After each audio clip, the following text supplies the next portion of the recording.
5 simple steps to find the perfect jewelry gift. Step number one is to think about who it is that you are trying to gift. It's quite easy to overlook this point because you really need to kind of picture this person and how they currently wear jewelry. Do you feel like this is someone who likes to wear jewelry on an everyday basis? Or do they only wear jewelry when it's special occasion? Obviously, you can gift for either scenario, but it helps you narrow down the types of products to gift. If, let's say, someone wears jewelry on an everyday basis, they probably would appreciate higher quality jewelry, things that are simpler, easier to style with other things they own. Or if this is someone who's obsessed with jewelry, in which case they probably really appreciate the novelty aspect versus someone who, rarely wears jewelry. Then maybe you should give them something that's really sentimental so they can enjoy the piece when it is special occasion and you want them to make beautiful memories with those occasions. Step number two is the price point. This is your own budget. How much money are you willing to spend, planning to spend on this gift? I'll bucket these into under $50, under $100.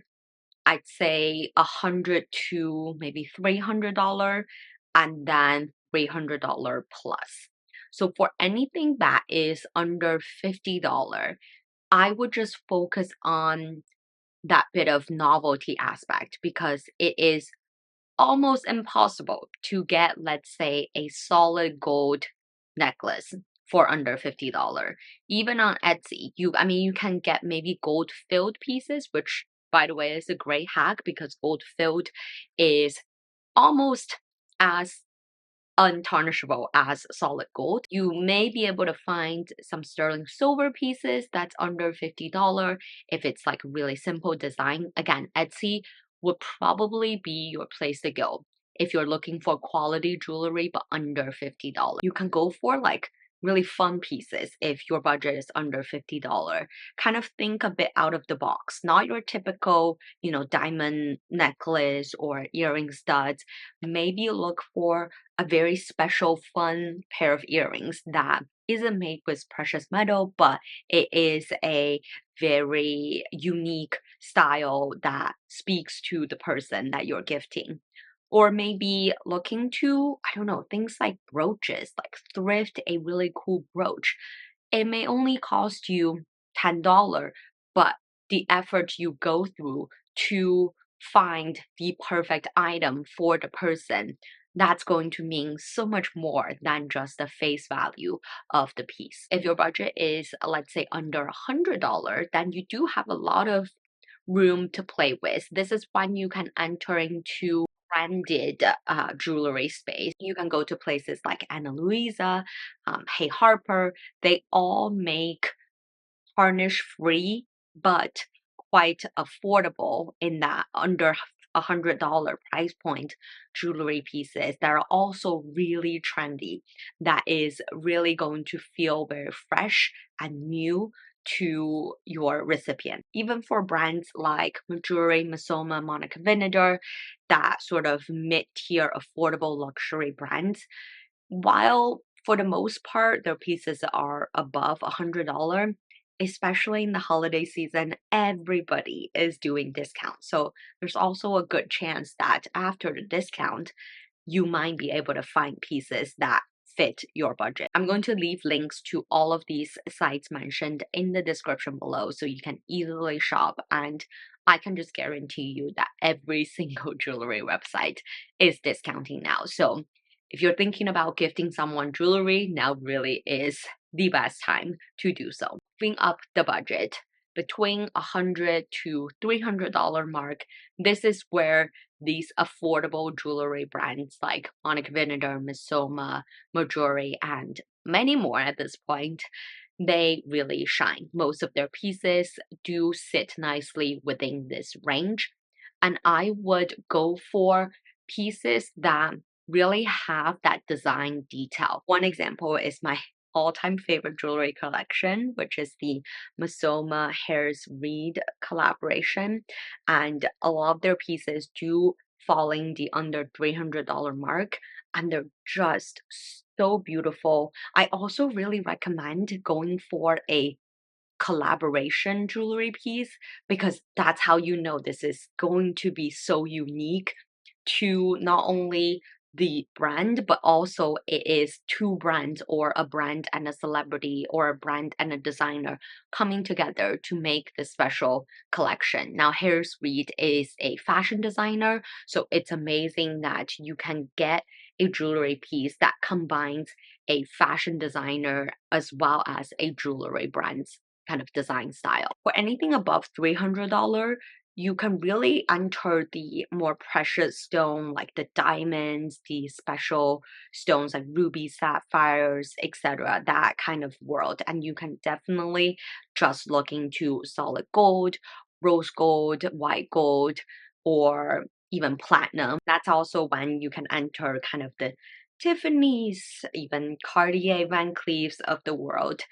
Obviously the budget can keep going up, and the more you're willing to spend, the more I actually think you should go for these name brands because they hold their value not only in the stone itself, the jewelry itself, but also in the brand value. And you're also kind of buying a piece of a legendary brand to the person you're gifting. Step number three, once you've picked your price point, is to now going to the specific category of jewelry. I will say for the most part, prioritize the sizeless pieces versus pieces that require sizing. So, best example is rings. It's more likely than not you don't actually know the ring size of the person you're gifting. Even if you do, different fingers have different ring sizes. So you may buy a piece and think, oh my God, this is the perfect piece for this person's index finger. But maybe this person only wants to wear rings on their ring finger and it's a different size. So for the most part, I would just avoid gifting rings unless obviously you know the person's taste, style, or you're proposing. The next piece that's a little bit hard to gift is bracelets. While it is quite possible to guesstimate someone's kind of relative wrist size, you also could run into the issue of maybe this person doesn't like to wear this type of bracelet that has these like dangly bits. Maybe they want the bracelet to be like exactly the size of their wrist. Maybe they prefer really loose bracelets. Maybe they only wear bangles. Maybe they never wear bangles. There are just a lot of, again, unknowns in the world of bracelet. I would say if you are gifting bracelet, you could go for these stretchy, kind of flexible in size ones because more likely than not, it is first of all super easy to put on and take off. It's not like a burden to someone to put on a bracelet piece every day. And also, you can get really fun and customized options. So this is actually a Little Words project bracelet that is in collaboration with Wicked. So if you know, let's say someone is a big Wicked fan or a big specific movie fan, and there is a collaboration on especially these types of friendship bracelets, that's a really, really fun and relatively affordable jewelry gift. Now, the no-brainers are definitely earrings if the person has piercing and necklaces. I would say charm necklaces are still really popular. This is where you can really like customize and put in your gift recipient's personality into consideration. You can even put little engravings to make it feel really special and just go wild. There are so many options in the earrings and necklace world, which brings us to step four, which is because there are so many options, even if you have narrowed it down to a specific category, there are still countless options on even if the same website.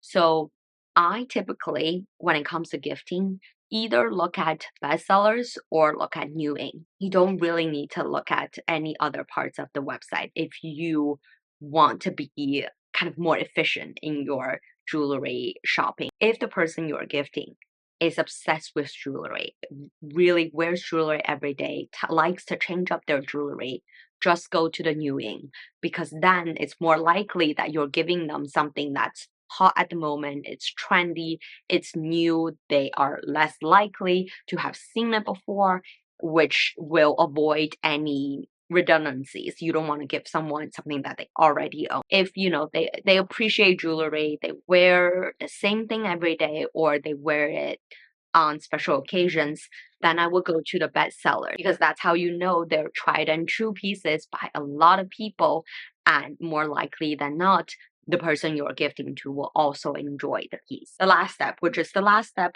when you check out any brand, any website, is to check if there are deals. Because sometimes these codes are not automatically added. If, let's say, you're shopping at Missoma.com, I would even go to Google or ChatGPT and be like, can you give me all the currently active discount codes at Missoma? There are also web extensions that does that for you automatically, like Klarna, or I think Honey is another one, where you install the browser extension and it'll automatically scroll through available coupons and apply when necessary. Because who doesn't want to save another 5%, 10%, 20% off when they can? And that also means with discount, maybe your original $50 budget can now buy $100 worth of jewelry. Let me know in the comments if you have any jewelry gifting tips.